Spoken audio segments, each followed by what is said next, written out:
بسم اللہ الرحمن الرحیم رب یسر ولا تعسر واتمم بالخیر۔ مومنین کرام، دو صفات ہیں جن میں سے دونوں کو ہی اپنانا ضروری ہے۔ ہر انسان مومن کے اندر یہ دو صفات ہونا ضروری ہے،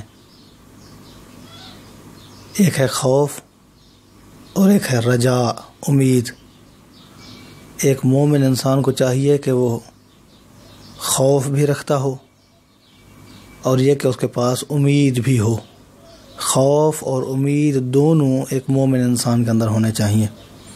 اس حوالے سے تذکرہ کیا امام خمینی رضوان اللہ تعالی علیہ نے اپنی کتاب چہل حدیث کے اندر 14ویں حدیث انہوں نے اسی عنوان سے بیان کی ہے، الخوف والرجاء، خوف اور امید۔ لکھتے ہیں کہ امام جعفر صادق علیہ السلام سے پوچھا حارث بن مغیرہ نے کہ ما کان فی وصیت لقمان، پوچھا کہ حضرت لقمان ان کی وصیت میں کیا تھا، انہوں نے کیا کیا نصیحتیں کی تھیں؟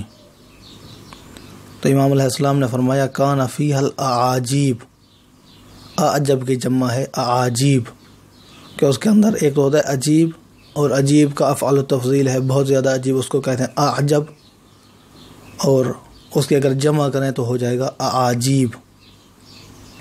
تو امام علیہ السلام نے فرمایا کہ حضرت لقمان کی وصیت کے اندر بہت ہی زیادہ تعجب والی چیزیں تھیں۔ وَكَانَ أَعْجَبَ مَا كَانَ فِيهَا أَنْ قَالَ لِابْنِهِ، اور امام علیہ السلام فرماتے ہیں اس میں سے جو سب سے زیادہ تعجب والی چیز تھی ان نصیحتوں میں سے، وہ یہ نصیحت تھی کہ انہوں نے اپنے بیٹے کو کہا، کیا کہا؟ خف اللہ عز وجل خیفۃ لو جئتہ ببر الثقلین لعذبک۔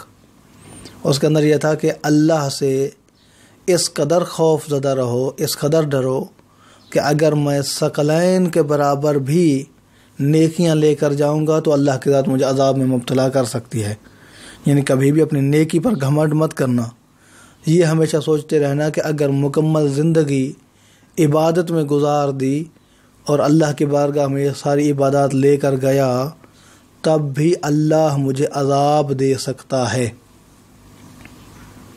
وَأَرْجُ اللَّهَ رَجَاءً، اور کہا کہ امید بھی اللہ سے ایسی باندھنا لَوْ جِئْتَهُ بِذُنُوبِ الثَّقَلَيْنِ لَرَحِمَكَ، کہ اگر مکمل زندگی میں گناہ کرتا رہوں، پوری زندگی ثقلین کے برابر میں گناہ ہوں، تب بھی اللہ کی ذات مجھے بخش سکتی ہے اور میرے اوپر رحم کر سکتی ہے۔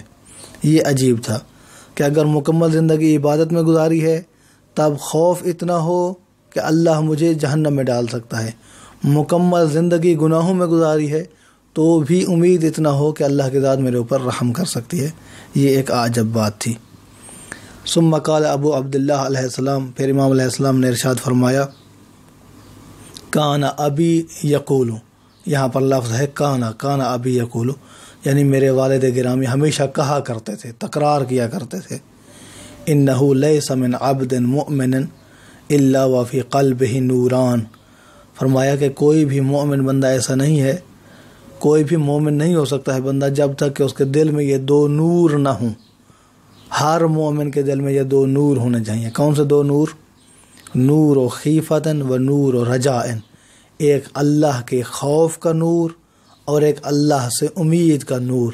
یہ دو نور ہونے چاہیے انسان کے دل میں، اور فرمایا ان میں سے کوئی ایک زیادہ نہیں ہونا چاہیے، نہ خوف زیادہ ہونا چاہیے نہ امید زیادہ ہونا چاہیے۔ لو وزن ھذا لم یزد علی ھذا، فرمایا اگر خوف کو امید کے ساتھ تولا جائے تو خوف امید سے زیادہ نہیں ہو۔ ولو وزن ھذا لم یزد علی ھذا، اور امید کو اگر خوف کے مقابلے میں تولا جائے تو امید خوف سے زیادہ نہیں ہونا چاہیے، ان میں سے کوئی ایک دوسرے سے زیادہ نہیں ہونا چاہیے۔ خوف ہو تو اتنا کہ جتنا امید ہے، امید ہو تو اتنا کہ جتنا خوف ہے۔ تو یہ امام علیہ السلام کی نصیحت ہے۔ دعا ہے کہ اللہ کی ذات ہمیں خوف میں مایوسی کی حد تک نہ پہنچا دے اور امید میں انسان کو لاپرواہ نہ کر دے۔ دعا ہے کہ اللہ کی ذات ہمیں صحیح اسلامی تعلیمات پڑھنے، سمجھنے اور ان پر عمل کرنے کی توفیق عطا فرمائے۔ اپنا بہت سارا خیال رکھیے گا۔ محمد نقی جسکانی کو حوزہ علمیہ نجف اشرف سے شیعہ پوائنٹ سے اجازت دیجیے۔ والسلام علیکم ورحمۃ اللہ وبرکاتہ۔